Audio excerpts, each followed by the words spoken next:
Hello students, स्वागत है आज की क्लास के अंदर, क्लास नंबर 30।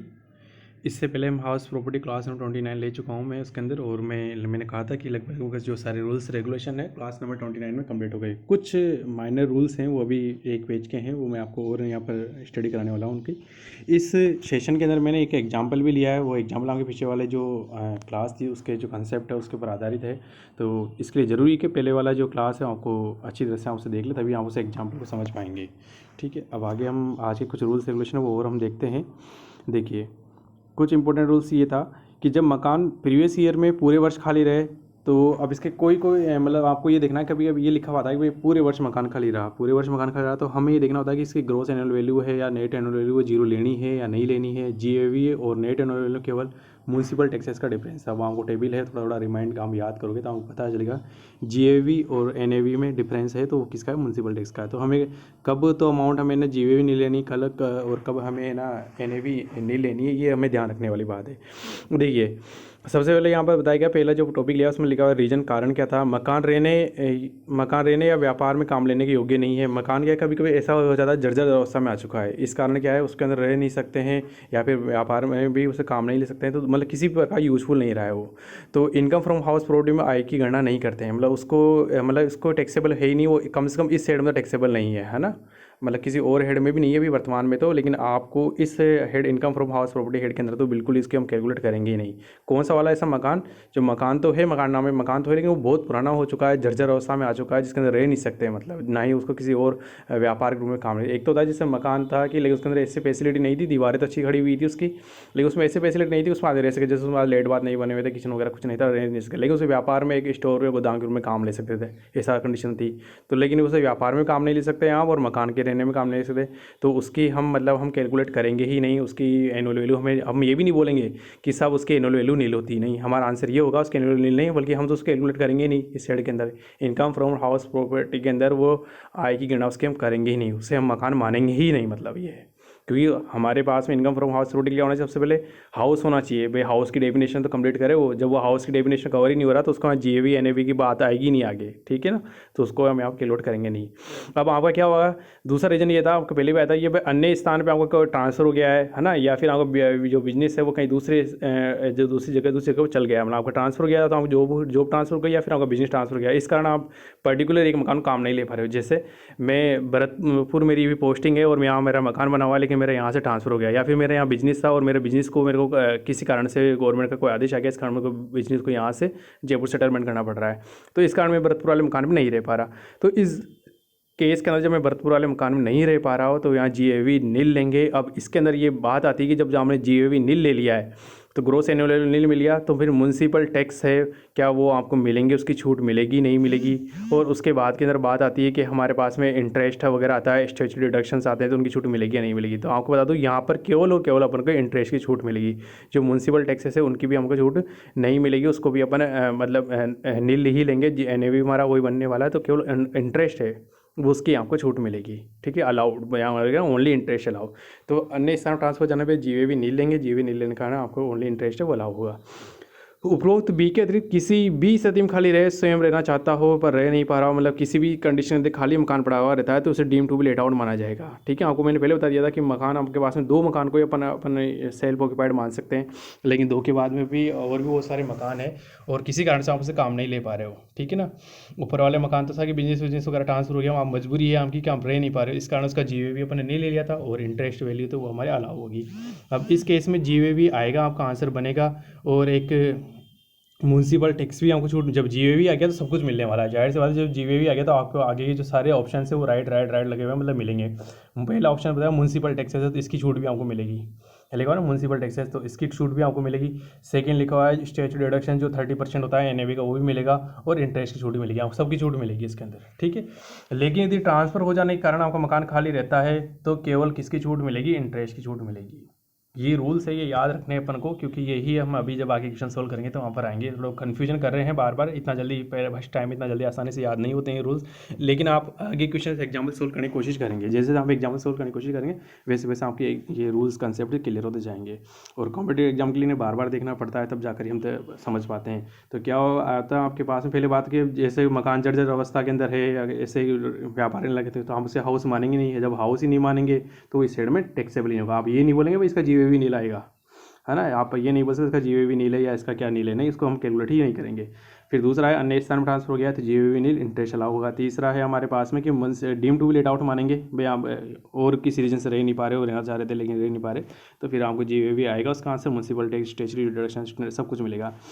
और एक होता है कि आप ना उचित किराएदार नहीं मिलने के कारण मकान खाली रहे, ठीक है, तो भाई उचित किराएदार नहीं मिल रहा था आपको, मतलब उस एरिया में आपने पूरी कोशिश कर ली, आपको मकान ही बना हुआ था कि ठीक है हम क्या है सब हम तो देना तो चाहते हैं, लेकिन हमें क्या उचित किराएदार मिल ही नहीं रहा। जब उचित किराएदार नहीं मिल रहा है तो इसके अंदर देखो जीएवी तो नील लेंगे, ठीक है, आप सोचना, देखो जीएवी ऊपर भी नहीं लाता, यहाँ जीएवी तो नील ले लेंगे भाई, ग्रोस एनुअल वैल्यू तो हम नील ले लेंगे, ऊपर हम कैलकुलेशन करेंगे नहीं, फेयर रेंट, एक्सपेक्टेड रेंट वगैरह हम ये सब कुछ निकालेंगे नहीं, हम डायरेक्ट लिखेंगे जीएवी नील। रीजन क्या लिखेंगे, भाई हमें जो सूटेबल टेनेंट था वो मिला नहीं, सूटेबल टेनेंट नहीं मिला तो मकान खाली रहा तो हम जीएवी नील ले लेंगे। अब इस केस में म्यूनसिपल टैक्स आपको अलाउ होंगे, ठीक है, म्यूनसिपल टैक्स अलाउ होने के कारण जो NAV है वो नेगेटिव आंसर चल जाएगा आपका, क्योंकि आपको पता है कि मैं वापस से बता रहा हूँ कैसे, कि आपको पता था कि जब GAV आता था, GAV कैसा आता था, GAV था ग्रोस एनुअल वैल्यू, इसमें वेकेशन पीरियड वगैरह सब कुछ माइनस कर दिया करने के बाद फाइनल आंसर आया करता था आपके पास में। जब आपको पता था ना, आप एक्सपेक्टेड रेंट और रेंट रिसीवेबल में कंपेयर किया करते थे, जो भी ज़्यादा हाई बनता था वो जीएवी बनता था, फिर उसमें से वेकेशन पीरियड है वो भी अपन माइनस किया करता था, तो नेट जो फाइनल आंसर था हमारा जीएवी बन जाया करता, उसमें से हम माइनस करते थे म्यूनसिपल टैक्सेस, ठीक है। मान लीजिए जीरो ले लिया, लेकिन आप इसकी अमाउंट 2000 रुपये आ रही है, 2000 आप माइनस करोगे तो आपका NAV है, NAV नेट एनुअल वैल्यू, वो माइनस का 2000 आने वाला है। आपका आंसर क्या होगा, नेट एनुअल वैल्यू माइनस का 2000 आने वाला है। तो ये डिफरेंस है, मतलब जो ऑप्शन बी था, जहाँ पर देखो ऑप्शन बी था अन्य स्थान ट्रांसफर हो गया है, तो वहाँ पर क्या है, केवल आपको ब्याज की छूट मिलेगी, वहाँ पर इसकी छूट नहीं मिल रही थी, तो इसको आपको म्यूनसिपल टैक्स क्वेश्चन में दिया हुआ रहे 2000, तो वहाँ पर हम जीरो ही लेंगे उसे, तो NAV हमारा ऐसा इस तरह से आंसर बनेगा। लेकिन यहाँ पर क्या था, म्यूनसिपल टैक्सेस की आपकी छूट मिलेगी, स्टेचू डिडक्शन से वो नहीं मिलेंगे, क्योंकि आपको स्टेचू डिडक्शन का क्लियर रूल से लिखा हुआ था कि ये 30% होता है। तो 30% कब होएगा, जब कोई पॉजिटिव अमाउंट हो, मान लो कोई अमाउंट जीरो है तो उसका 30% जीरो ही आने वाला है, नेगेटिव अमाउंट का हम 30% निकालेंगे नहीं, तो वो एक और माइनस का फिगर आ जाएगा। तो हम माइनस के अंदर कैलकुलेट कभी करते ही नहीं है, ये पूरी इनकम टैक्स का रूल्स है कि कभी कोई परसेंटेज वगैरह रेट्स वगैरह निकालनी हो ना, तो हम वो माइनस के ऊपर कोई चीज़ आ रही है तो उससे हम कैलकुलेट करते ही नहीं, चाहे वो HR हो चाहे यहाँ पर हो। तो यहाँ पर देखेंगे, यहाँ पर हम स्टेज डिडक्शंस की यदि बात करें इस क्वेश्चन के अंदर, जिस एग्जाम के अंदर, तो ये 30% आएगा, 30% इसका माइनस का फिगर ऑलरेडी हो चुका है, तो अब हम उसे नहीं निकालेंगे, वो छूट मिलेगी नहीं, उससे हम मिलेंगे नॉट अलाउड, हम यहाँ लिखेंगे नॉट अलाउड। अब इसका ऐसा नहीं कि माइनस का 30% निकाल के माइनस के 600 यहाँ लिख देंगे, हम लिखेंगे नॉट अलाउड। यहाँ जीरो हो गया तो भी ये नॉट अलाउ होगा, यहाँ माइनस का फिगर हो गया तो भी नॉट अलाउ होगा, क्योंकि इसका प्रॉपर्टी भी है, ये इसका नियम ही पहले में लिखवा रखा है, जो स्टेचू डिडक्शन है वो तभी मिलेंगे जब आपका जो नेट एनुअल वैल्यू है, वो नेट एनुअल वैल्यू या तो जीरो, मतलब वो पॉजिटिव अमाउंट होनी चाहिए, वो माइनस में है, नेगेटिव अमाउंट है या जीरो है तो फिर नहीं मिलेगा। इंटरेस्ट की छूट मिलेगी ही मिलेगी, आपको इंटरेस्ट की छूट मिलेगी ही मिलेगी। अब यहाँ पर देखिए वापस हम रिवीजन करेंगे, तो यहाँ पर हमारे पास में 4 कंडीशन है, 4 में से पहली कंडीशन तो बड़ी चीज़, उसको हम बिल्कुल अलग कर दीजिए, और अपन बात करते हैं आगे वाली कंडीशंस की। तो आगे वाली कंडीशंस में हमारे पास 3 कंडीशंस हैं, तो इनमें यदि व्यापार का ट्रांसफर अलग हो गया है तो जीएवी नील लेंगे, ठीक है, इसमें और उचित किराएदार नहीं मिल के अंदर जीएवी नील लेंगे। फ़र्क क्या है इन दोनों के अंदर, जीएवी नील लेंगे, इसके अंदर केवल इंटरेस्ट अलाउ होगा और इसके अंदर म्यूनसिपल टैक्स भी अलाउ है और इंटरेस्ट भी अलाउ है, ठीक है। और स्टेचुटरी डिडक्शन आपको नहीं अलाउ होगा, ये आपको रटने की जरूरत नहीं है, क्योंकि इसकी तो प्रॉपर्टी है सीधा सा, भाई आप इसको 30% के रेट से निकालते हैं, और 30% आने के लिए पहले कोई पॉजिटिव अमाउंट हो हमारे पास में, तो जीएवी NAV का 30% निकालते हैं, तो NAV आपके यहाँ पर माइनस में ही आने वाली है, ठीक है। अब इसके वी वाली जो कंडीशन थी उसके अंदर बात है, जब जीएवी, अब इसको तो याद करने की जरूरत ही नहीं है, जब आपको जीएवी आएगा तो पॉजिटिव अमाउंट आ गई तो फिर तीनों की छूट मिलेगी आपको, इसकी भी छूट मिल रही है, इसकी भी छूट मिल रही है, इसकी भी छूट मिल रही है। कुल मिलाकर आप देखो इंटरेस्ट की हर कंडीशन छूट मिल रही है। पहली कंडीशन में इंटरेस्ट यहाँ भी अलाउ है, इंटरेस्ट यहाँ भी अलाउ है, यहाँ भी अलाउ है, तो मतलब यहाँ बहुत सारे, यहाँ से छोटे छोटे बहुत सारे क्वेश्चन बनते हैं आपके, ठीक है ना, कि वो कौन सी कंडीशन है जब है ना NAV जीएवी नील होगा और म्यूनसिपल टैक्सेस अलाउ होगा, तो वही होगा भाई उचित किराएदार नहीं मिलेगा, पर हमें जो सूटेबल टेनेंट था वो नहीं मिला, इस कारण हमारा जो हाउस है वो वेकेंट रहा। तो इस प्रकार से कंप्लीट होता है। आप इसे बार बार वापस देख सकते हैं, थोड़ा सा आप समझने की कोशिश करेंगे, इससे थोड़ा सा आपके लिए इजी गोइंग हो सकता है। ये कैसे हो सकता है, क्योंकि आप स्टेज डिडक्शन की जो प्रॉपर्टी है वो सीधा सिंपल सा रूल है उसका। सिंपल सा रूल उसका क्या है कि सब उसके लिए ना कोई फिगर होना चाहिए, तब जाकर वो मिलेगा आपके पास। तो यहाँ तो जीवे यहाँ तो फिगर है इसलिए मिलेगा, यहाँ भी नहीं मिल रहा है। देखो यहाँ भी स्टेज डिडक्शंस है वो नहीं मिल रहे हैं आपको। यहाँ क्रॉस लगा दूँ मैं, स्टेज डिडक्शन यहाँ मिले, यहाँ भी नहीं मिल रहा, यहाँ भी नहीं मिल रहा, क्योंकि यहाँ जीवे भी यहाँ भी नहीं लो, यहाँ भी नहीं ले, तो ये तो याद ही नहीं। और इंटरेस्ट हर जगह मिलेगा, इंटरेस्ट यहाँ मिल रहा है, यहाँ मिल रहा है, यहाँ मिल रहा है। तो डिफरेंस किसका रहा, डिफरेंस रहा म्यूनसिपल टैक्सेस का। जीवेवी नील होने पर भी म्यूनसिपल टैक्सेस यहाँ पर नहीं मिल रहा है उसकी छूट, और यहाँ पर मिल रही है बस केवल। ये हम ध्यान रखना। अब आगे अपन बात करते हैं, इंटरेस्ट की कटौती प्रत्येक दशा में मिलती है, वो मैंने लिख दिया ऊपर। मतलब कोई सी भी कंडीशन हो आपको इंटरेस्ट तो आपको डिडक्शन मिलेगा या मिले भी, ठीक है। स्टेचुटरी डिडक्शंस हैं जिसकी बात की जा रही है। जीएवी नील होने पर नहीं मिलता है, एनएवी नील या नेगेटिव होगा, क्योंकि भाई स्टेट डिडक्शन रेट क्या है 30% के रेट से मिलता है वो। तो जब जीवे भी नील हो गया तो एनएवी या तो नील होगा, वापस नील ही आंसर आएगा उसका, या फिर नेगेटिव आंसर आ जाएगा, तो वो नहीं मिलेगा ही नहीं। फिर यहाँ पर बी व डी में म्यूनसिपल टैक्स का डिफरेंस है, जबकि जीवे में दोनों ही नील है। बस केवल जो बी कंडीशन और डी कंडीशन है, जिसके अंदर एक जगह तो उचित किराएदार नहीं मिल रहा था और एक जगह आपको क्या था, अन्य जो जगह आपका ट्रांसफ़र हो गया है, अन्य जगह आपका जो ट्रांसफ़र हो गया है, इस कारण से हमको क्या नहीं मिल रहा है। तो इस केस के अंदर अपन बात करेंगे तो म्यूनसिपल टैक्स का डिफरेंस है बस केवल, और कुछ भी डिफरेंस है। रिकवरी ऑफ अनरियलाइज रेंट का और एरियर ऑफ रेंट, देखो डूबत किराया, ये एक इंपॉर्टेंट कंसेप्ट। इसके अंदर क्या है, बहुत बड़े बदलाव आए हैं। तो इसमें बुक्स में आप देखोगे तो वहाँ बहुत सारे रूल्स रेगुलेशन दिए हुए हैं, तो अब हमें उनको कैलकुलेट नहीं करना है, क्योंकि वो सारे रूल्स रेगुलेशन गवर्नमेंट ने साइलेंट कर दिए हैं। असिस्मेंट के 2017-18 से इसके अंदर बहुत बड़ा चेंजेस कर दिया, महिलाओं के लिए बहुत ईजी कर दिया। नहीं तो ये अपने आपके अंदर बहुत बड़ा सारा कंसेप्ट था, तो वो आपके लिए मतलब माफ़ कर दिया है आपको। इसके अंदर देखिए, जो रिकवरी ऑफ अनरियलाइज रेंट है जिसकी मैं बात कर रहा हूँ, रिकवरी ऑफ अनरियलाइज रेंट है, तो ये बेड डेब्ट्स की बात की जा रही है। जैसे हमने जिसको किसी समय बेड डेब्ट्स मान लिया था कि अनरियलाइज रेंट था कि उसका किराया नहीं मिलेगा, लेकिन अब वो मिल गया है वापस किसी कारण से। हम कोर्ट के अंदर केस कर रखा था, या फिर उसकी इच्छा हो गई यार हम किराया चुका कर आ जाते हैं वापस ये। तो अब इसके अंदर क्या है, सीधा सा क्या है, आप उसको रिकवरी को आप लिखेंगे भाई रिकवरी ऑफ अनरियलाइज रेंट, और उसमें से माइनस कर देंगे स्टैंडर्ड डिडक्शन 30% और टैक्सेबल अमाउंट आ जाएगी आपके पास में। बस इतना सा कैलकुलेशन करना है। जैसे आपको क्वेश्चन में दिया जाए अलग से इन्फॉर्मेशन कि 10,000 रुपये हमारा अनरियलाइज रेंट वो वसूल हो गया, तो 10,000 रुपये यहाँ पर लिखेंगे, माइनस 30%, 3,000 माइनस कर देंगे, और 7,000 रुपये टैक्सेबल अमाउंट बाहर निकाल देंगे। बस इसका और कोई सेटलमेंट नहीं है। ये पुराना कोई डूबा हुआ पैसा तो आपको मिल गया, इसका और कोई आपको एडजस्टमेंट नहीं करना है, और बाकी रूल्स में आपको ध्यान नहीं देना है, क्योंकि उसमें चेंजेस हो चुका है, तो बाकी रूल्स हमारे लिए यूजफुल नहीं है। अब मकान के व्यापार के कर्मचारी को दिया हो, इनकम फ्रॉम बिजनेस और प्रोफेशनल में टैक्सेबल है, ठीक है। ये तो आपको पता है, सिंपल सी बात है कि भाई हमें ना जो हमारा जो हाउस है वो हमें ना बिजनेस में काम ले रहे हैं, कि बिजनेस में काम लेने का मतलब क्या था, मतलब एम्प्लॉय वहाँ रह रहे हैं तो उससे भी हम बिजनेस का वही मानेंगे। अब इस केस के अंदर पहली बात तो ये हमारे ये यहाँ पर इस हेड में आएगा ही नहीं, ये हेड चल गया बिजनेस एंड प्रोफेशनल गेन के अंदर, तो ये वहाँ पर चल जा चुका। फिर वहाँ पर है ना वहाँ के लिए बताया गया कि वहाँ पर स्टेट डिडक्शन छूट तो नहीं मिलेंगी, ये स्टेट डिडक्शन नहीं मिलेगा, क्योंकि ये केवल हाउस के केस वगैरह मिलता है, मतलब income from house hold case में मिलता है, लेकिन बाकी सभी छूट मिल जाएगी हमको, municipal tax, interest, other repair वगैरह आदि की छूट मिल जाएगी। लेकिन ये पहली बात तो ये कि अपने इनकम फ्रॉम हाउस प्रॉपर्टी में नहीं, ये कहाँ पर जा रहा है, income from business and profession gain में जा रहा है ये, तो ये वहाँ पर टैक्सेबल है, स्टेचुटरी डिडक्शन नहीं मिलेगा, बाकी सब यहाँ पर मिल जाएंगे। अब एक चीज़ और नया कंसेप्ट आया था कि टीडीएस ऑन रेंट, मतलब ये क्या हुआ गया कि बहुत सारी बार जगह हम देख रहे थे, गवर्नमेंट देख रही थी कि नोटिस कर रही थी कि लोगों ने बहुत अच्छी रेट्स किराए पे दिए हुए हैं, चाहे पूरी बिल्डिंग किराए पे दी हुई है, मकान किराए पे दिया हुआ है, हॉस्टल के किराए पे दिया हुआ है, बहुत कुछ किराए पे दिया हुआ है। वो किराए भी अच्छा खासा अमाउंट ले रहे हैं, 20,000 रुपये, जैसे गुड़गांव हुआ, नोएडा हुआ है, यहाँ पर बहुत महंगा किराया, बॉम्बे हुआ है, तो बहुत अच्छी रेट है किराए की, मतलब दिल्ली हुई यहाँ पर तो 20-25 हज़ार महीने किराया है, तो एक काफ़ी अच्छी अमाउंट किराए की बन रही है यहाँ पर। अब इस केस के अंदर क्या गवर्नमेंट ने ये कर दिया कि आप उसको जो टेनेंट है उसके लिए जिम्मेदारी दे दी कि जब आप इतना महंगा किराया यदि चुका रहे हो तो आपको इसके ऊपर एक निश्चित रेट से टीडीएस काटना ही काटना पड़ेगा। वो दो रेट दी हुई थी 10% और 5%। क्या रेट दी थी टीडीएस की? 10% और 5%। अब वो कौन सा केस है कि इसमें 10% एप्लीकेबल होगी और कौन सा केस है 5% एप्लीकेबल होगी, उसके अंदर देखो दोनों कंडीशन आपको लिखी हुई है। मान लीजिए कि जो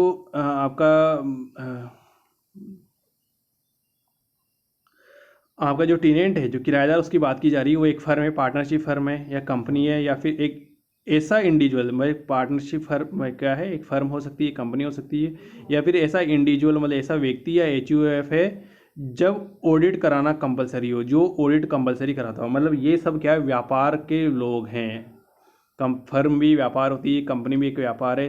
इंडिविजुअल एचयूएफ की बात की जा रही है, तो इंडिविजुअल एचयूएफ का इतना बड़ा बिजनेस हो चुका है कि वो व्यक्ति भी ऑडिट कराना उनके लिए कंपलसरी है, मतलब उस कैडर में आ चुके हैं कि वो ऑडिट कराना उनके लिए कंपलसरी। क्योंकि आपकी यदि बात करूँ ऑडिट के लिए, तो फर्म और कंपनी, जैसे जो वर्ड यूज़ करें, फर्म और कंपनी को तो हमेशा ही ऑडिट करानी पड़ती है, चाहे माइनस के अंदर ही हो। लेकिन इंडिविजुअल और एचयूएफ के लिए ये बताया गया है कि इनकी क्या एक लिमिट तक ऑडिट नहीं करानी पड़ती इनको, लेकिन इनकी ये ना, ये अकाउंट्स मेंटेन करते हैं ये अपने हिसाब से, लेकिन ये इनकी जो जो सेल्स है, जो टर्नओवर है, वो एक अच्छी अमाउंट को क्रॉस कर जाएगा। ऊपर लिखी हुई अमाउंट भी, जैसे यहाँ लिखा हुआ है कि सेल्स है एचयूएफ इंडिविजुअल की, वो 2 करोड़ से ऊपर क्रॉस कर जाए, और यदि मान लो वो प्रोफेशनल है, प्रोफेशनल मतलब जैसे वो डॉक्टर ही, एचयूएफ एक डॉक्टर है, तो उसकी जो रिकवरी है वहाँ से जो फीस ले वो ले रहा है वो 50 लाख से क्रॉस कर जाए, तो यहाँ 2 करोड़ से ज़्यादा हो जाए बिजनेस, मतलब कोई बिजनेस करा तो ये, और प्रोफेशन चला रहा है तो 50 लाख से ऊपर हो जाए, तो जैसे ही ये एकड़ बाई ऊपर हो जाएगी वैसे इन्हें कंपलसरी ऑडिट करानी पड़ेगी, मतलब सीए से ऑडिट करानी पड़ेगी। तो इस केस के अंदर सारे ऑडिट कराने वाले व्यक्ति हो गए, इन दोनों को तो माइनस में भी कराना पड़ेगा, फर्म और कंपनी, चाहेंगे जीरो इनकम हो, चाहेंगे माइनस की इनकम हो, चाहे बेचारे घाटे में चले तो भी इन्हें कराना ही पड़ेगा। लेकिन इंडिविजुअल एचयूएफ के लिए बोला गया है कि इनकी सेल्स से जो टर्नओवर है वो इस अमाउंट क्रॉस कर जाए, 2 करोड़ तो नॉर्मली बिजनेस के अंदर, और प्रोफेशन में 50 लाख क्रॉस कर जाए। तो और किराए की बात की जा रही है कि किराया कितना हो, 2,40,000 वार्षिक एनुअल किराया हो, तो फिर कितना टीडीएस काटना पड़ेगा, 10%। इससे कम किराया है तो नहीं काटना पड़ेगा, लेकिन 2,40,000 इससे ज़्यादा किराया है तो फिर आपको कितना टीडीएस काटना पड़ेगा, 10%। या वर्ड पे ध्यान देना, एनुअल मतलब एनुअल का साल भर किराया काउंट करेंगे अपने। अब मान लो 6 मंथ रहा तो केवल 6 मंथ का टोटल करके हम देख लेंगे कि 2,40,000 से ज़्यादा आ रहा है या नहीं आ रहा। ठीक है, इसका मतलब ये नहीं है कि भाई 6 मतलब इसकी लिमिट 6 मंथ के लिए 1,20,000 है, नहीं, अपन साल भर का टोटल ही देखेंगे। यहाँ पर साल भर का टोटल कैसे, दोबारा से अच्छी तरह समझ लेना। जैसे मान लीजिए कोई फर्म थी, वो 30,000 पर मंथ के हिसाब से किराए पे लिया उन्होंने, 30,000 पर मंथ, और उन्होंने आपका जो है वो 5 महीने रहे, ठीक है, 5 महीने किराएदार रहे, तो 5 महीने वो साल भर किराया यदि हम काउंट करेंगे तो उनका किराया कितना बना, 5 दिया 15, 1,50,000 रुपये बना। ठीक है, 1,50,000 रुपये बना। तो 1,50,000 रुपये का आप सीधा कंपेयर करेंगे 2,40,000 रुपये से। भले वो 5 महीने ही रहे, लेकिन आपसे जो टोटल रिकवरी की जो अमाउंट साल भर के लिए, क्योंकि फिर मकान खाली रहा, तो 1,50,000 रुपये आप कंपेयर करेंगे उस व्यक्ति से, जबकि आप शायद आपने किसी और को दे दिया हो, तो 2,40,000 रुपये से हमारा जो अमाउंट है वो कम आ रहा है। तो इस केस में आप ये जो कंडीशन है टीडीएस 10% वाली, वो एलिजिबल नहीं होगी, वो हम लागू यहाँ पर नहीं करेंगे, वो जरूरी नहीं है कि उसे लागू करे ही सही। ठीक है, अब इसके बाद सेकंड पॉइंट पे जब आते हैं कि ऐसा इंडिविजुअल एचयूएफ जो नॉर्मल है, मतलब जिसको ऑडिट नहीं करानी पड़ती है, जैसे आप और मैं हूँ या कोई इंडिविजुअल फैमिली, वो किराए पर रेडी है, तो उसका बताया 50,000 रुपये पर मंथ। कितना, इस यहाँ देखो, यहाँ पर मंथ वर्ड यूज़ किया, यहाँ एनुअल है, तो यहाँ पर हम साल भर के अकॉर्डिंग कैलकुलेट करेंगे, उसे पर मंथ के अकॉर्डिंग कैलकुलेट करेंगे। अब यहाँ पर तो जैसे मान लीजिए यहाँ पर यदि कैलकुलेट करेंगे तो अपन को यहाँ साल भर का नहीं, या पर मंथ का कैलकुलेट करना है अपन को। तो 1 महीने का जैसे 50,000 से ज़्यादा किराया डिसाइड हो जाएगा कि 50,000 से ज़्यादा किराया आपका जा रहा है, तो उस केस के अंदर 50,000 ज़्यादा किराया जाने के ऊपर आपको 5% टीडीएस काटना पड़ेगा। रेंटल इनकम, अब देखिए कभी कभी क्या होता है, आपको ना वहाँ पर ये क्वेश्चन में ये दिया हुआ रहेगा कि हमें रेंट रिसीव्ड अमाउंट दी हुई रहेगी, वो बोलेगा कि मेरे को जो किराया है वो मिला है 2,70,000 रुपये, 2,70,000 रुपीज़ मेरे को मिला है, और वहाँ बोलेगा कि मैंने 10% टीडीएस काटने के बाद मिली है अमाउंट। तो आपको ना रेंटल इनकम निकालनी पड़ेगी, वहाँ पर रेंटल इनकम आपको ग्रोसअप करना पड़ेगा। जैसे कैसे, मतलब मैं यहाँ पर आपको क्या बताना चाह रहा हूँ आपको, आप समझिए कि जैसे मान लीजिए किराया तो आपका साल भर का 3 लाख रुपये तय हुआ था। ठीक है, 3 लाख रुपये तय होने के कारण वहाँ ना उन्होंने 10% काट लिया, तो फिर आपको कितना अमाउंट मिला, 2,70,000 रुपये, 2,70,000। इसे तो बोलेंगे रेंटल इनकम, ये तो हमारी इनकम थी, ठीक है ना, ये उसने टीडीएस काट लिया किराएदार ने, और ये हमें रेंट रिसीव हुई। ठीक है, आप ध्यान रखिए, इनकम यदि बात की जाएगी तो इनकम हमेशा ग्रोस अमाउंट ही लेते हैं। जो टीडीएस कटा है वो तो आपके नाम से कटा है, वो तो आपका लाइबिलिटी इसलिए काट लिया गया है। हो सकता है कि आपकी ना साल भर की लिमिट है, वो जब आप रिटर्न फाइल करोगे तो वो हो सकता है कि वो मतलब क्रॉस नहीं कर रही हो लिमिट के अंदर, तो ये आपको इनकम टैक्स डिपार्टमेंट वापस भी कर देता है। ये पैसा, ये जो टीडीएस कटता है ना, ये पैसा वापस भी हो सकता है। ये कोई जरूरी नहीं है मतलब गवर्नमेंट ले लिया, टीडीएस और टैक्स डिडक्टेड एट सोर्स है, बस आपकी इनकम का पता लगाना चाह रही है। यदि मान लो जब आप रिटर्न फाइल करोगे और वहाँ आपकी सेविंग्स वगैरह आप ज़्यादा दिखा रहे हो, आप दिखा रहे हो कि मेरी इनकम तो साल भर में, जैसे अभी की बात करूँ, साल भर में मेरी इनकम तो 5 लाख से कम आ रही है, ठीक है ना, और सारी इनकम जोड़कर आप बता दिए कि साहब मेरी इनकम तो 5 लाख से कम आ रही है, 5 लाख से कम आ रही है, तो फिर आपको 30,000 रुपये के वापस रिफंड हो जाएंगे। तो हमारे अभी इस कंसेप्ट का आप इतना से देखिए कि 3 लाख रुपये जो ग्रोस अमाउंट थी उसे बोलेंगे रेंटल इनकम, मतलब इनकम की बात की जाए भाई आपकी किराए की आय कितनी है, तो 3 लाख है, टीडीएस काट लिया ये, तो रेंट रिसीव्ड अमाउंट है, जो नेट अमाउंट आपको मिली है वो 2,70,000 है, ठीक है, 2,70,000 रुपये। तो अब क्वेश्चन में मान लीजिए आपको ये बताया हुआ रहे कि आपको 2,70,000 रुपये दिए हुए हैं क्वेश्चन के अंदर, क्वेश्चन में क्या दिए हुए हैं 2,70,000 दिया हुआ है। तो इससे हम इस अमाउंट को कैसे निकालेंगे, तो इससे इस अमाउंट को हम कैसे निकालेंगे भाई, ठीक है इसमें 10% काटने के बाद ही तो ये मिला, तो मतलब अपन ये बोल सकते हैं ये 100 था, इसमें से 10 ये काटा और ये 90 बना, यही तो बना। तो हमें 90 से वापस 100 पे जाना है, तो इसका फॉर्मूला ये बनेगा, रेंट रिसीव्ड 100 डिवाइड बाई 90 या 95।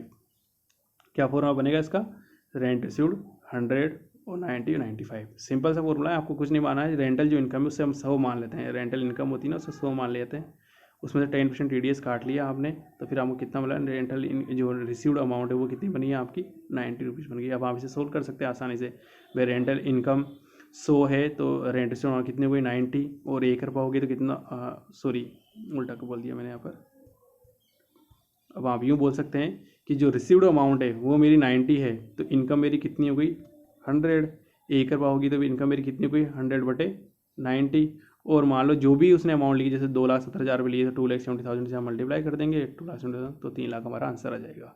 इस प्रकार से नॉर्मल कैलकुलेशन है जो आप 10th क्लास में पहले भी कर चुके हो। मकान के संयुक्त स्वामी हो, तो यहाँ पर कोई मकान ऐसा भी हो सकता है जिसके आपने 2 जनों ने 3 जनों ने मिलकर लिया हुआ है और वो रेंट पर गया हुआ है। तो देखो यहाँ पर एक चीज़ ध्यान रखना, हमें जो इंटरेस्ट की छूट मिली वो एक हाउस पे नहीं मिलती, वो हाउस पे नहीं बल्कि व्यक्ति पर मिलती है, भाई कितने व्यक्ति ये हैं। जैसे मान लीजिए मैंने घर लिया, मैंने और मेरे दोस्त ने मिलकर, तो और हम वहाँ पर ब्याज की छूट लेना चाहते हैं, इंटरेस्ट की छूट लेना चाहते हैं, तो इंटरेस्ट हमारा अमाउंट बन रहा है 3.5 लाख रुपए। तो इसका मतलब ये नहीं है कि हम दोनों को मिलाकर 2 लाख की छूट मिलेगी, बल्कि हम दोनों की लिमिट है 2-2 लाख रुपए। तो अब हमें छूट कितनी मिल सकती है 4 लाख मैक्सिमम, तो हमें 3.5 लाख पूरा एग्जाम मिल जाएगा। वापस सुन लेना, इसके अंदर क्या हुआ है कि पहली बात तो देखो यहाँ पर 2 नियम है प्रॉपर्टी है कि आय जो रेंट है आपकी वो स्वामित्व के रेशो में जो ओनरशिप का जो रेशो है, जो ओनरशिप का रेशो, जैसे हो सकता है ना वो हम 50-50% के अंदर हो, या फिर हो सकता है कि मेरे पास 75% हो और मेरे दोस्त के पास 25% हो, तो हम उसी अनुपात के अंदर हमारी जो इनकम है वहाँ से उसको डिवाइड कर लेंगे। जैसे 10,000 मिला है तो 7,500 मेरे हो जाएंगे, और जो मेरे दोस्त है उसके 2,500 उसकी इनकम हो जाएगी। ये एक तो सिंपल सी कैलकुलेशन होगी कि आपका जिस रेशो के अंदर आप उसके अंदर पार्टनर हो, वो क्वेश्चन में दिया हुआ रहेगा आपको हमेशा भाई 50-50 में हो, 40-60 तो उसी रेशो के अंदर आप इनकम को बांट लोगे। अब यदि हाउस सेल्फ ऑक्यूपाइड था, हाउस हमने एक हमारा सेल्फ ऑक्यूपाइड है, हमारे पास एक घर ही है, 2-2 घर ही है, तो उसको हमने सेल्फ ऑक्यूपाइड शो कर रखा है, तो जो ब्याज की लिमिट है वो 30,000 2 लाख जो हमने कंडीशन देखी थी भाई 30,000 भी हो सकती है 2 लाख भी होती है, वो प्रत्येक स्वामी मतलब प्रत्येक ओनर के लिए अलग अलग होगी। ठीक है, मतलब उसके लिए भी 2 लाख रुपये अलग से मिलेगी और मेरे लिए 2 लाख अलग से मिलेगी, उसके लिए 30,000 अलग से, उसके मेरे लिए 30,000 रुपये अलग से होगी। मतलब टोटल मिलाकर हम देखना चाहें तो हमारे को 4 लाख या 60,000 भी छूट मिल सकती है। अब वो इतना इंटरेस्ट हमारे पास में है या नहीं वो हम कैलकुलेट क्वेश्चन में देखेंगे हमारे पास में। तो आपके ध्यान का घर एक ही है लेकिन छूट 2 लाख से बढ़कर 4 लाख कब हो गई, जब आपके पास में ओनर डबल है। लेकिन ऐसा नहीं होगा घर आपके पास में 4 है तो आपको 4 घरों पे में 2-2 लाख में मिलकर 8 लाख हो जाएगा, वो पॉसिबल नहीं है। 2 घर है तो भी आपको 2 लाख रुपये मिलेंगे, 3 घर है तो भी 2 लाख ही मिलेंगे। मैक्सिमम लिमिट आपके एक व्यक्ति के लिए 2 लाख ही रहने वाली है। लेकिन एक मकान के 2 स्वामी हैं, 2 ओनर है, तो दोनों के लिए 2-2 लाख रुपये अलग अलग हो जाएगी। मतलब जहाँ पर जो डिडक्शंस की जो बात की जा रही है, छूट की जो बात करिए, वो हाउस को नहीं देखा जाकर किसको देखा जा रहा है, ओनर को देखा जा रहा है कि ओनर कितना है। एक ओनर को छूट मिलती है 2 लाख रुपए की, हाउस पे नहीं, एक ओनर को छूट मिलती है। कंप्यूटेशन ऑफ इनकम, देखो ये जो टेबल है वो मैंने लास्ट के अंदर भी आपको बनाई थी और अभी मैं इसको वापस बना रहा था, तो आपको स्टार्टिंग से वापस रिवाइज कर देता हूँ मैं। आपने सबसे पहले FRME SRN में कंपेयर करेंगे, इनमें कंपेयर करके जो आंसर निकल रहा है वो एक्सपेक्टेड रेंट बनेगा। एक्सपेक्टेड रेंट का फिर आप निकालेंगे और ये ओनरशिप पीरियड से संबंधित होते हैं। सबसे बड़ी बात क्या है, ये ओनरशिप पीरियड का होता है पूरा भाई आप स्वामी तो कितने रहे, कितने अवधि के लिए रहे। मैक्सिमम 12 मंथ्स हो सकते हैं, ये मकान पहले बेच दिया हो या लेट बनाओ तो कम भी हो सकता है। इसके बाद में अपन बात करते हैं कि रेंट रिसीवेबल हमारा कितना बना। तो रेंट रिसीवेबल का मैंने बताया था कि रेंट रिसीवेबल है वो हम ओनरशिप पीरियड का ले लेंगे, जो हमारे पास जैसे हमारा 12 मंथ्स मैक्सिमम था उसका ले लेंगे। सेल्फ ऑक्यूपाइड बेड उसमें से वो माइनस कर देंगे, बेड डेट से वो माइनस कर देंगे, अदर एक्सपेंशन का एडजस्टमेंट कर देंगे, तो हमारा रेंट रिसीवेबल बन जाएगा। लेकिन इसमें क्या एडजस्टमेंट नहीं करेंगे, किसी को इच्छा होती है वेकेशन पीरियड का भी हम ये एडजस्टमेंट करते हैं, वो नहीं करेंगे, ये ध्यान रखना। जो वेकेशन पीरियड है, जो आपका वैकेंसी पीरियड था, जो आप जिसमें मकान खरीदा उसका एडजस्टमेंट हम यहाँ नहीं करेंगे। उससे पहले हम इसका कंपेयर कर लेंगे। कंपेयर करते हैं, हमारे पास में GAV नोट फाइनल आंसर आएगा, ERRR में कंपेयर करेंगे, जो भी ज़्यादा होगा उसे लेंगे। फिर अपन वैकेंसी पीरियड का माइनस करेंगे। अब यहाँ वैकेंसी पीरियड माइनस करेंगे, फिर बाद में हमारे पास GAV फाइनल आंसर आएगा, उसमें से म्यूनसिपल टैक्स माइनस करेंगे और NAV होगा। बहुत सारी बार ये 0 होगा, तो ये 2 कंडीशन है। एक बार तो ये अलाउ होगा, आप यहाँ फिगर लिख सकते हैं, तो ये आंसर आपका माइनस का भी हो सकता है, और एक बार ये अलाउ ही नहीं होगा, यहाँ पर ये नोट अलाउ होगा, तो ये आंसर 0 का 0 ही रहने वाला है आपका। ठीक है, वो कंडीशन से मैंने आपको बताई थी अभी ऊपर। इसके बाद में आप आगे चलते हैं कि स्टेज डिडक्शंस और इंटरेस्ट मिलेंगे। तो स्टेज डिडक्शन सिंपल सा नियम है कि ये एनएवी का मिलता है, जिसमें आपको दिमाग लगाने की जरूरत ही नहीं है। ये किसका मिलता है? एनएवी का। तो एनएवी मान लो आपके पास में जीरो है या माइनस का है तो फिर नहीं छूट मिलेगी, मतलब इसके लिए कोई प्लस की अमाउंट होनी चाहिए तभी तो मिलेगा भाई। माइनस का जीरो का क्या परसेंटेज निकालोगे आप। इंटरेस्ट है उसकी हमने बात कर ली है। इंटरेस्ट हमारे पास में यदि सेल्फ ऑक्यूपाइड हाउस है तो उसकी लिमिट 30,000 और 2 लाख रुपए हो सकती है इंटरेस्ट की। क्या? 30,000 2 लाख। और मान लो deem to be let out या लेट आउट है हाउस है, किराए पे दिया हुआ है या ऐसा हाउस है जो मान लिया गया है कि किराए पे दिया है, तो उस केस के अंदर आपकी कोई लिमिट नहीं है, अनलिमिटेड है। तो फिर आपका आसान है taxable income from house property. अब अपन नेक्स्ट एक एग्जाम्पल है वो लेते हैं, इससे आपको कंसेप्ट क्लियर करते हैं। इंटरेस्ट वाला कैलकुलेशन जो लास्ट वाले हमने क्लास में सेशन में लिया था। निम्नलिखित दशाओं में कर निर्धारण वर्ष मतलब असिस्टमेंट ईयर 2020-21 की बात करा है कि इनकम फ्रॉम हाउस प्रॉपर्टी यहाँ बताइए कि आपके मकान की संपत्ति से कितनी करी होगी आय बनती है। तो इनकम फ्रॉम हाउस प्रॉपर्टी निकाला है असिस्टमेंट ईयर 2021। तो असिस्टमेंट ईयर 2021 है, इसका मतलब आपका प्रीवियस ईयर कितना हो गया? प्रीवियस ईयर सबसे पहले आपको प्रीवियस ईयर हर क्वेश्चन में पूरे टैक्स के अंदर ये ध्यान रखना प्रीवियस ईयर कितना हो गया? 19-20 हो गया। तो आपको जो कैलकुलेशन करनी है वो 19-20 के लिए कैलकुलेशन करनी है। देन आफ्टर अपन आगे चलते हैं। करदाता 2 मकानों का स्वामी है, ठीक है सब 2 मकान जिनका नगर पालिका मूल्यांकन 1,80,000 रुपये नगर और 90,000 रुपये। जिनके पास 2 हाउस है, 2 हाउस हैं और 2 हाउस है और उनका जो म्यूनसिपल वैल्यूज है वो इस प्रकार दी हुई है, ठीक है। और इसके बाद बताया गया कि जो नगर पालिका कर है जो म्यूनसिपल टैक्स है उसका 10% है, इनका 10% मतलब इसका 18,000 है, इसका 9,000 आ जाएगा। दोनों ही मकान स्वयं के निवास से तो प्रयोग कर रहा है। तो देखिए बताया गया था कि दोनों ही मकान यदि स्वयं के आवास के लिए प्रयोग किए जा रहे हैं तो नेट एनुअल वैल्यू वो आप शून्य लेंगे। नेट एनुअल वैल्यू हम क्या लेंगे? शून्य लेंगे। ये आज की नहीं है, पहले की बहुत अच्छी प्रॉपर्टी थी, ये मैंने पहले 2-3 क्लास पहले ही बता चुका और स्टार्टिंग में बताया था आपको कि जब दो मकान आप मैक्सिमम ले सकते हैं। 2 मकान आपको 25 क्लास में 25-26 के अंदर उसके अंदर मैं चेंज भी कराया था कि पहले रूल्स 1 मकान का था, अब 2 मकान का आ चुका है। तो 2 मकान ये आपको सेल्फ ऑक्यूपाइड मान सकते हो और 2 के जो नेट एनुअल वैल्यू देंगे। अब इसके आगे बात करते हैं कि पहले मकान के संबंध में 4,000 रुपये बीमा प्रीमियम का भुगतान गत वर्ष में किया गया, जबकि दूसरे मकान के संबंध में 2,000 रुपये भू राजस्व कर बकाया है। तो पहले मकान के लिए जो इंश्योरेंस प्रीमियम है वो लास्ट ईयर हमने चुका दिया है, बीमा प्रीमियम आप चुकाया था, जबकि दूसरे मकान के संबंध में 2,000 भू राजस्व कर बकाया तो आउटस्टैंडिंग है। ये एक्सपेंस बता रहा है कि इनकी छूट मिलेगी या नहीं मिलेगी, ये जानना चाह रहे हैं आपसे। पहले मकान के संबंध में भूमि का किराया है 500 रुपये, चलो ठीक है, भूमि का किराया लैंड ऑफ रेंट है वो 500 रुपये है और दूसरे मकान का 600 रुपये चुका दिया गया है। ये रेंट की बात करा कि हमने कोई किराया वगैरह वो चुकाया है। दोनों मकानों का वास्तविक मरम्मत है 1,000 रुपये थे, ठीक है 1,000 रुपये ये भी थे पहला मकान बनाने के लिए ये। अब तो देखिए सबसे बड़ी बात ये रामायण जो गा रहा है हमारे लिए कोई मतलब ही नहीं है एक्सपेंस की, क्योंकि आपको नेट एनुअल वैल्यू हमने 0 ले ली है, ठीक है। कोई फर्क नहीं पड़ता कौन क्या है नेट एनुअल वैल्यू, क्योंकि इनका एडजस्टमेंट तो इनसे पहले ऊपर होता है, जीएवी से पहले होता है। जब इनसे पहले ही होता है आपके पास में, तो यहाँ से अपना देखो मेन टॉपिक स्टार्ट हो रहा है। पहला मकान बनने के लिए 1/4/16 को 10 लाख रुपए का लोन लिया है, 18% उसके ऊपर इंटरेस्ट रेट है। मकान 1 जून 2017 को पूर्ण हो गया, कंप्लीट हो गया है। तो पहली बात तो मैंने बताया था कि अब ये हमारा कंसेप्ट काम कर रहा है। पहले वाला तो जो पैराग्राफ था तो हमारे लिए कुछ मायने ही नहीं रखता था हमारे पास, उसके में सोचना ही नहीं है कि नेट एनुअल वैल्यू हमारे नील हो गई है, ठीक है। अब हमारे को यहाँ से हमारा कि हमने ये लोन लिया यहाँ पर, ठीक है सर आपने लोन ले लिया, तो लोन वाला जो ईयर है वो आपका प्रीवियस ईयर आ रहा है, उस प्रीवियस ईयर की बात करो तो आ रहा है 16-17। इसके बाद कितना आएगा? 17-18 आएगा, फिर बाद में आएगा 17-18 आएगा, 18-19-19-20 इस प्रकार से आगे आपके पास में आएंगे। तो 1 अप्रैल को ही ले लिया तो मतलब पूरा 1 अप्रैल से आप काउंट करेंगे 1 अप्रैल 17 से, तो इस ईयर के अंदर पूरे 12 मंथ्स ही काउंट होंगे। मतलब आपने पहले डे पर ही ले लिया तो 12 मंथ्स ही आएंगे, क्योंकि 1 अप्रैल से ये पूरे फाइनेंशियल आपके हो गई है। 1 जून 2017, तो ये डेट देखनी है। 1 जून 2017 कौन से फाइनेंशियल ईयर में आ रहा है? वो इसमें आ रहा है, देखो 17-18 में आ रहा है। तो हमने बताया था आपको, ये रूल्स मैंने आपको बताया था कि जिस प्रीवियस ईयर में मकान कंप्लीट हुआ था ठीक पहले का 31 मार्च लेंगे, तो उसे ठीक पहले 31 मार्च वो यहीं पर 17 में आ चुका वो, ठीक है ना। ये 1 अप्रैल आ चुकी है यहाँ पर, इसे ठीक पहले का। तो यहाँ तक का तो अपन कैपिटल नेचर का मानेंगे, और इसके आगे आने वाले वर्षों का जो 19-20 जो हमारा आंसर, ये सबका सब रेवेन्यू नेचर का माना जाएगा। ये कौन सा माना जाएगा? रेवेन्यू नेचर का, क्योंकि ये प्रॉपर्टी कल हमको पढ़ाई गई थी भाई। जिस भी प्रीवियस ईयर में कंप्लीट हुआ है तो उसको भी अपन रेवेन्यू नेचर में मानेंगे, उसके आगे वाले भी रेवेन्यू नेचर में मानेंगे। जिस ईयर में से ठीक पहले के वाले जो भी साल है वो हम डेट से काउंट नहीं करेंगे। यहाँ पर क्या बोला है? हम डेट से काउंट नहीं करेंगे, बस केवल डेट से हम केवल प्रीवियस ईयर का अनुमान लगाएंगे। जैसे ये प्रीवियस ईयर है, ठीक है, तो इस प्रीवियस ईयर का पूरा ही रेवेन्यू नेचर का, ये भी रेवेन्यू नेचर का, ये भी रेवेन्यू नेचर का, और ये पूरा ही कौन सा कैपिटल नेचर का है आपका। तो ये तो इसके मकान की बात हो गई। तो इसको चाहे मैं आगे सोल्व भी कर देता हूँ, यहीं पर दिखा भी देता हूँ आपको। जो नेट और एनुअल वैल्यू दोनों हाउस को ले लिया आपने, ये नहीं ले लिया आपने, ठीक है। अब और कोई मतलब है ही नहीं हमें। तो देखिए यहाँ पर ये लिखा हुआ भी है, मैंने आपको समझा दिया है। भाई 10 लाख का लोन था, तो 10 लाख का लोन था, तो 10 लाख का लोन है 1 ईयर है, तो यहाँ पर आप यूँ लिखेंगे, इसमें लिखा तो नहीं है कि आपको हर बार ऐसे लिखना चाहिए। 10 लाख है 1 ईयर के लिए ही लिया था अपन ने केवल, क्योंकि 1 अप्रैल 16 को ले लिया था मैं, तो 16-17 में कैपिटल नेचर का मानेंगे हम। कैपिटल नेचर कैलकुलेशन कर रहे हैं यहाँ पर। पूंजीगत का मतलब होता है कैपिटल। 10 लाख 1 वर्ष, 18% अपन उसका निकालेंगे। तो हम 18% उसका निकालेंगे तो हमारे पास में जो आंसर आएगा वो आएगा 1,80,000। कितना आंसर आएगा? 1,80,000। ये हमारा कैपिटल इंटरेस्ट हो गया। ये हमारा कितना है? Capital interest. अब कैपिटल इंटरेस्ट के बारे में बताया गया था कि ये जिस वर्ष में मकान आपका बना है उस वर्ष से आपको छूट मिलेगी, और ये 5 इंस्टॉलमेंट्स के अंदर मिलेगी।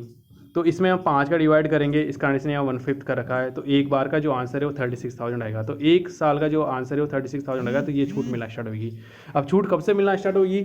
16-17 में तो आपको कैपिटल नेचर का था, 17-18 अगर मकान बनाया तो पहली छूट 17-18 में मिलेगी, फिर 18-19 के अंदर मिलेगी, फिर 19-20 के अंदर मिलेगी। इस प्रकार से छूट मिलेगी, और फिर आगे दो साल और मिलेगी। तो अभी हम हमारे बात करें तो 19-20 में इसकी छूट मिल रही है या नहीं मिल रही है, हमें ये देखना है। पहला साल, दूसरा, तीसरा, चौथा और पाँचवा और मिलेगा आगे। तो 19-20 में यस मिल रही है, तो 36,000 आपका एक आंसर हो गया। 36,000 आपका लिखना होगा यहाँ पर कि ये छूट हमें मिलेगी ही मिलेगी।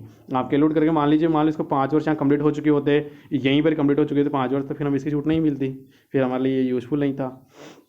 इसके बाद में बात करेंगे इसके आगे वाले इंटरेस्ट की। तो आगे वाले इंटरेस्ट को हम रेवेन्यू नेचर का बोलते हैं। तो रेवेन्यू नेचर का होता है आगे वाला इंटरेस्ट। तो 10 लाख है, 10 लाख का 18% आप बात करेंगे, 10 लाख का 18% का 1,80,000 निकाल लिया। तो इन दोनों को मिलाकर हम छूट देंगे तो कुल ब्याज की में छूट कितनी आ रहा है? हमारा टोटल जो इंटरेस्ट आ रहा है वो 2,16,000 रुपये आ रहा है। कितना आ रहा है? 2,16,000 रुपये आ रहा है। अब ये देखना है कि हमें छूट है ना, इस हाउस के ऊपर जो हमें छूट है हम निकालेंगे कि हमारी जो छूट है ना वो कितनी मिलने वाली है। 30,000 मिलेगी या फिर हमारे पास में 2 लाख मिलेगी। तो 2 लाख होने के लिए 3 टर्म एंड कंडीशन थी। पहली कंडीशन ये थी कि 31 मार्च 99 के बाद में लोन लिया हो, तो ठीक है 31 मार्च 99 के बाद में लोन लिया, इन्होंने 1 अप्रैल 16 को लिया है ना, तो उसके बाद में डेट लिया है। पहली कंडीशन से अपन सेटिस्फाई है, ठीक है। मैं याद दिला रहा हूँ आपको, यहाँ लिखी हुई नहीं शो कर सकता मैं आपको कि 31 मार्च 99 के बाद, मतलब 1 अप्रैल 1999 से कभी भी बाद में लोन लिया हो, तो बाद में लोन लिया है, पहली कंडीशन थी हुई। दूसरी कंडीशन ये थी कि आपका जो मकान है वो 5 सालों के अंदर बनकर कंप्लीट हो जाना चाहिए, तो वो भी आपका यहाँ पर कंप्लीट हो चुका है। और एक कंडीशन और थी, वो क्या थी वो मेरे को भी रिमाइंड नहीं आ रही है। एक कंडीशन और थी,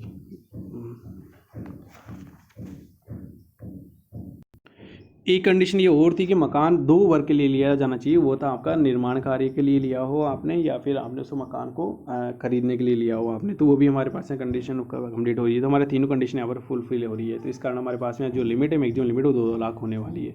तो यहाँ पर इंटरेस्ट कैलकुलेशन 2,16,000 वाला, लेकिन मैक्सिमम लिमिट आपको कितनी मिलने वाली है? 2 लाख ही मिलने वाली है। तो आप देखिए यहाँ पर जो हाउस 1 की बात की जा रही है, हाउस 1 के ऊपर का आंसर है, जो हाउस 1 के ऊपर कितनी छूट मिल सकती है, मैक्सिमम अपन निकाल के सोल्व आउट करना चाह रहे हैं। तो हम बताना चाह रहे हैं कि साहब आपको 2 लाख मैक्सिमम छूट मिल सकती है, ठीक है। अब हाउस नंबर 2 की बात करते हैं, वापस अपन ऊपर क्वेश्चन चल रहे हैं। हाउस नंबर 2 के लिए, हाउस नंबर 2 के लिए बताया गया था कि दूसरे मकान की मरम्मत के लिए, देखो आपके क्या वर्ड क्या किया, रिपेयर के लिए लिया है। अब भले ही इसमें 1 अप्रैल 17 को लिया है ये लोन, 10% आपका है, 1 अप्रैल 17 को लिया है आपने, मरम्मत के लिए लिया है, ठीक है, अच्छी बात है। और मकान तो बना है ही सही, आपके पास अब यहाँ डेट से तो मतलब ही नहीं, लेकिन आपकी ये टर्म कंडीशन है कि 31 मार्च 99 के बाद में ले लिया, ठीक है। लेकिन आपके पास में यहाँ पर दूसरी कंडीशन फुलफिल नहीं करी, जो कंडीशन थी मेन को, काम किसके लिए लिया है? खरीदने वो बनाने के लिए लिया ही नहीं उन्होंने, बनाने इसके अलावा तीसरा वर्ड यूज़ करा है रिपेयर। तो रिपेयर की कंडीशन के अंदर 30,000 मैक्सिमम लिमिट आएगी। तो इसको अपन सोल्व करेंगे। 5 लाख का 10% कितना? 50,000 हो गया। 50,000 और मैक्सिमम लिमिट हमारे पास कितनी होगी? 30,000 होगी। तो मैक्सिमम जो लिमिट है उसकी बात कर रहा हूँ मैं यहाँ पर, तो 30,000 आ गई, 30,000। तो आपको एक व्यक्ति के लिए लिमिट थी कि यदि भाई एक व्यक्ति के लिए जो मैक्सिमम लिमिट है, चाहे उसका 2 घर हो चाहे 3 घर हो, एक व्यक्ति के लिए मैक्सिमम लिमिट है वो 2 लाख है। तो यहाँ 2 लाख तो पहले हाउस पर है, 30,000 रुपये है, लेकिन फिर भी 2 लाख से हम ज़्यादा छूट नहीं मिलेंगे। तो आपका इनकम फ्रॉम हाउस प्रॉपर्टी एक माइनस का आंसर जाएगा, वो है -2 लाख। कितना आंसर हो गया आपका? -2 लाख। इस प्रकार हम इस क्वेश्चन के इंटरेस्ट का जो टॉपिक को सोल्व करना सीख गए हैं। इसके अंदर इसमें बहुत सारे जो नीचे पॉइंट्स दिए हुए नीचे, आप इनको स्टडी कर सकते हैं। ये कुछ नहीं होता, ये इनको स्टडी करने से आपका ये होएगा कि आपके जो रूल्स रेगुलेशंस है वो आपके वापस आपके तैयार हो रहे हैं वहाँ पर। जैसे यहाँ पर लिखा है, दोनों मकान स्वयं के आवास के लिए, मकानों के निर्माण मरम्मत के लिए ऋण की कटौती प्रदान की जाती है, किंतु मकान की ब्याज की राशि का योग 2 लाख से ज़्यादा नहीं होना चाहिए। या मरम्मत इसने गलत वर्ड यूज़ किया है, रिपेयर के लिए नहीं, केवल परचेज के लिए और इसके लिए। यदि रिपेयर वर्ड यदि यूज़ करेगा थोड़ा बहुत मिस्टेक्स हो सकती है। रिपेयर यदि होगा तो फिर 30,000 लिमिट आ जाएगी। मकान का वार्षिक मूल्य शून्य मानेंगे, नगर पालिका कर की कटौती, वैधानिक कटौती नहीं दी जाती है, ये सब कुछ। जब एनएवी ही जीरो आ गया है तो फिर ऊपर वाली चीज हम बोल ही कर रहे हैं, हम डायरेक्ट जीएवी के बाद म्यूनसिपल टैक्स मिलता है तो हम तो मिलेगी नहीं, वैधानिक कटौती में मिलेगी नहीं, क्योंकि जीरो का फिगर आ गया तो मिल ही नहीं सकती वो, जीरो नेगेटिव फिगर का 30% निकल ही नहीं सकता। तो इससे बहुत सारी जो चीज़ें हैं वो लिख लिया। आगे लिखा था ये बीमा प्रीमियम भूमि राजस्व भूमि किराया वास्तविक मरम्मत में कोई कटौती नहीं मिलेगी, मिलेगी भी नहीं इस क्वेश्चन में। मतलब इस क्वेश्चन सोचने की जरूरत ही नहीं थी, क्योंकि एनएवी हमको डायरेक्टली नहीं लेना था, और इन सब चीज़ों की छूट मिलती भी नहीं है, जो भूमि किराया वगैरह होता है, प्रीमियम वगैरह होता है, इसकी छूट मिलती भी नहीं है। ठीक है, तो इस प्रकार से आज का ये एग्जाम्पल है मैंने किया है। इसके बाद में नेक्स्ट क्लास में मैं 1-2 एग्जाम्पल्स और इसका सोल्व कराऊंगा। उसके बाद में ये चैप्टर मेरी तरफ से पूरा कंप्लीट हो जाएगा। पूरे रूल्स जो रेगुलेशंस है वो इसके पूरे आज कंप्लीट हो चुके हैं। 1% भी इसमें कोई रूल्स रेगुलेशन इसका आज बाकी नहीं है। तो आप इसको ध्यान से पढ़ें और आगे वाली क्लास के लिए आप तैयार हैं। आगे वाली क्लास के अंदर आपको क्वेश्चन सोल्व कराए जाएंगे। Thank you.